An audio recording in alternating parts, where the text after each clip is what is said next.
Well, it's happened again. I guess we have to reset the clock now. A leftist has gunned down another Trump supporter. In this period that we're in, where there's just this outbreak of right-wing violence that the president refuses to condemn. Once again, a left-winger has gunned down one of his supporters. Now, of course, that really is just an absurd idea, and it really was so mind-boggling to me that this became an issue at the debate. But it just shows how dumb our country is, how stupid our media is, and just really the state of things here. But before I get into that, I think I want to go over the details of this shooting in Denver, because I've been trying to spend some time, pretty much since it happened, to try and get some details. Because, early on you're going to get some details that probably will turn out to be false later, and so I've been trying to wait to see for things to get changed and to get an idea of what was going on. And I think I have somewhat of an idea now. So we know that this guy who shot the Trump supporter, who was kind of, well, I guess I'll describe the situation. What happened, all we can see is that there was some kind of altercation between a younger guy and a sort of big, heavy Trump supporter guy at this event in Denver. We see them kind of slap each other. The Trump supporter slaps the younger guy's hat off, and then they both kind of back up a little bit, or at least the Trump supporter guy backs up a couple of feet. And he's was walking around and is seen in an earlier video with a can of mace or pepper spray. And after backing up, it's hard to see who draws first, but they both draw their weapons. The guy, picks up his can of pepper spray, which I think he never put in his pocket or anything. I think he was holding onto it the whole time in his right hand. And because he slapped with the left hand, if I remember correctly, he holds up his can and starts to spray, and the other guy shoots him in the face. And so I don't know what led up to that moment. I don't know if these men were arguing about something, and then the older fatter guy decided to slap the young guy in the face. I don't know if the younger guy reached for him first. You can't really tell. The pictures that we have, which are from a photographer that just happened to be standing right next to them, only show kind of the slap, then the step back, then the raising of the weapons, and then the Trump guy falling over dead. Now, a lot of people, understandably, are saying that this was blatant murder, and then, of course, the Antifa people immediately, who were there on the scene, started, chanting and cheering and saying, yay, another white supremacist was, killed in defense of our city. This white supremacist was trying to probably harm people of color, even though this was a white guy that shot him, and a white guy that he slapped. Just like what happened in Portland when, a white Antifa guy killed a white Trump supporter. There are no non-white people involved there. There was a black guy who was at the scene, but he was not involved with these two. He was, shouting at the Trump supporters and trying to pick a fight, and he kept, and actually I think he told the guy with the mace, hey, mace me. Mace me, MFer, F around and find out. And he was just being a jerk. And luckily no one took the bait. But I think because he knew he was on, there was somebody holding the phone there with the camera, he wanted some kind of fight to happen so he could then cry and go, oh my gosh, look, I'm being oppressed. And that guy apparently was an activist who's organized other Antifa events in the area. So no surprise that he was doing that. Interestingly enough, he was wearing a Black Guns Matter shirt, which is, Maj Touré's group. I don't know how much I don't know if he'd be a big fan of Maj, considering Maj is not an Antifa guy. But hey, I still like the shirt. And I gotta give that guy credit. He didn't shoot anyone.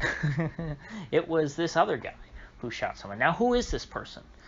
People at first said, oh my gosh, he's got to be one of these Antifa activists. Why else would he be there, fighting with a Trump supporter?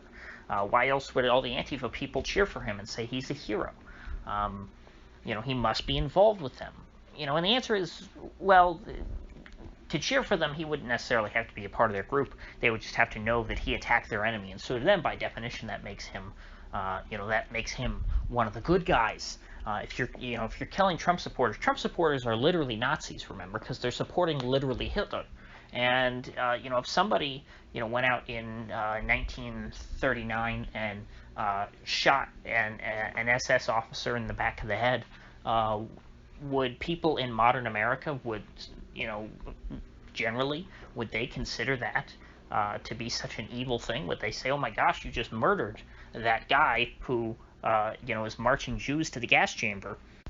And the answer, of course, is no. Most people probably wouldn't have much sympathy for a Nazi in 1939 being killed, because they would say, well, you're protecting the innocents and what have you. Well, these people on even the mainstream left now do believe that Donald Trump is literally Hitler, and so they believe that his supporters are literally Nazis by definition.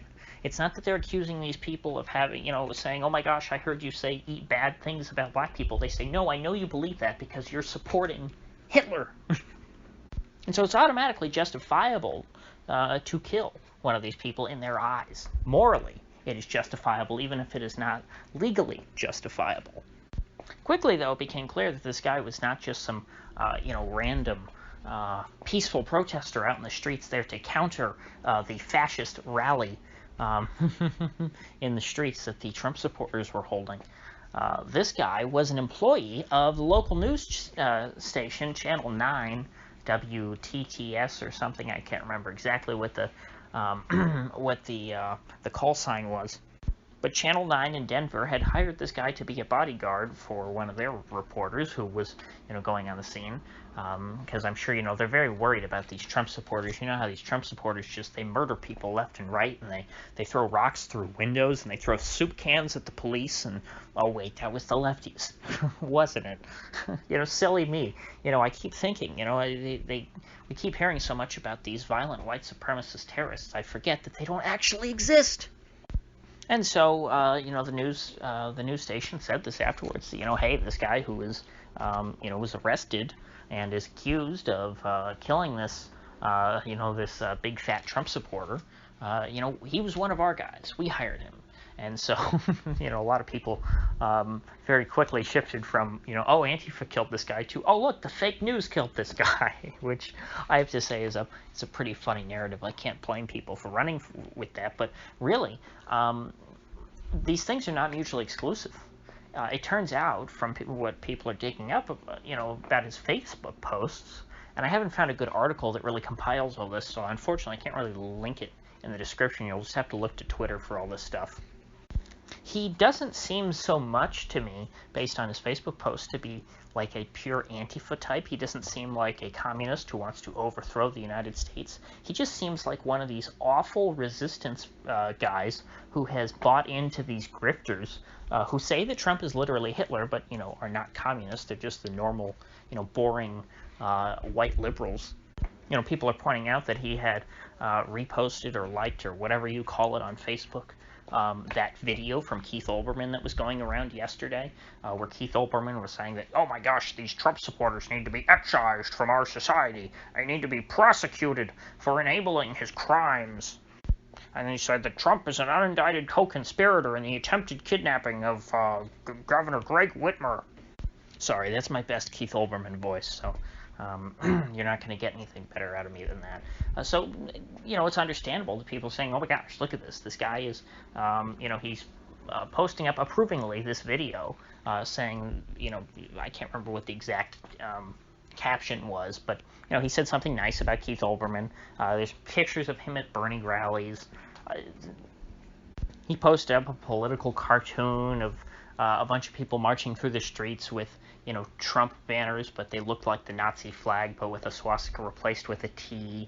Very silly, normal resistance stuff. And this is the problem, is that people want to paint this guy and say, oh my gosh, he's Antifa, he's a crazy extremist. And the much scarier fact that seems to be the case from everything I've seen is that this guy was not a crazy fringe leftist.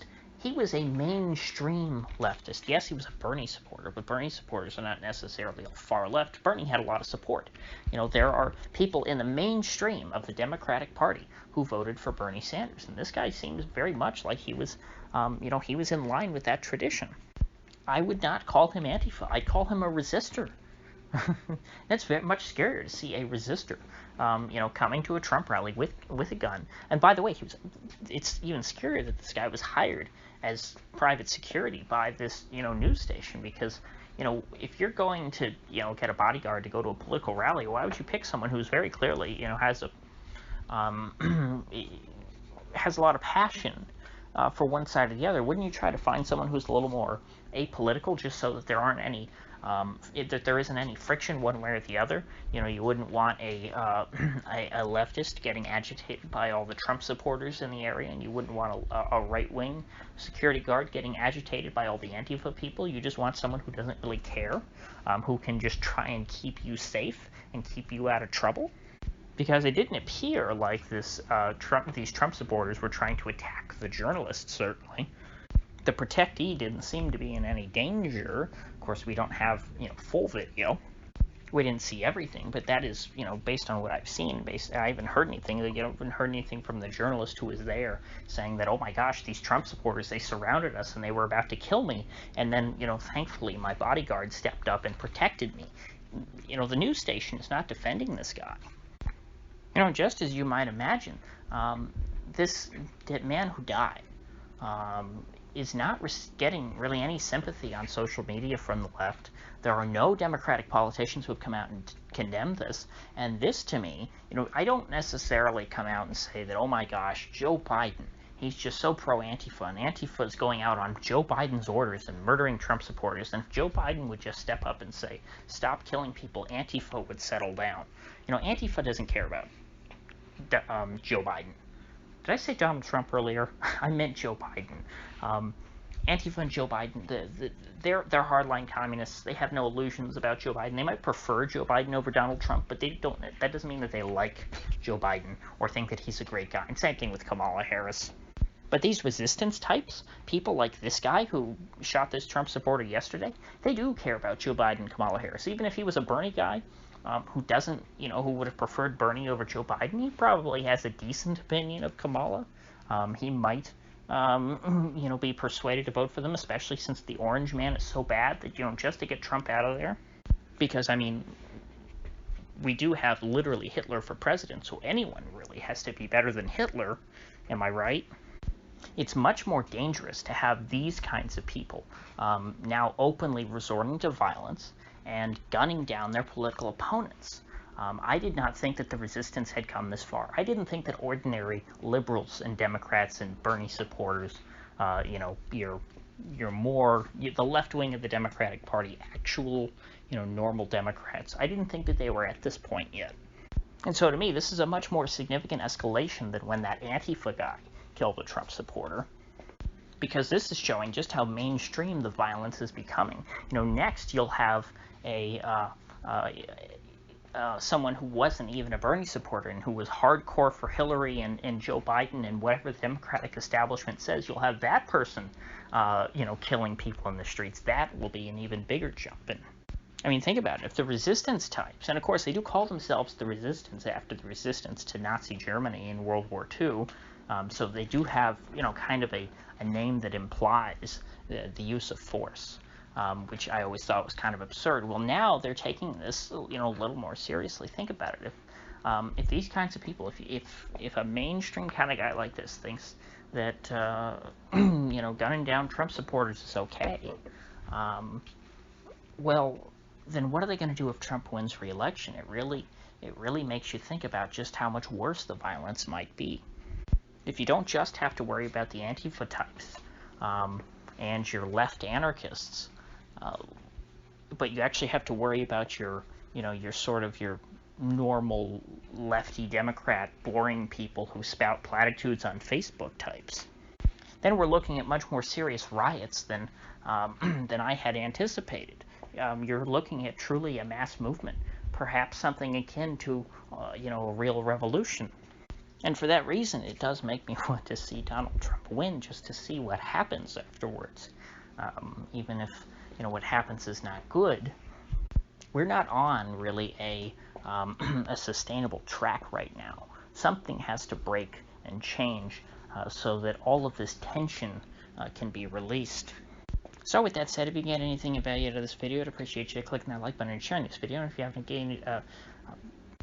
if you haven't already, please do subscribe, because I do upload every day, and I'd hate to have you miss one. So I'll see you folks back here tomorrow.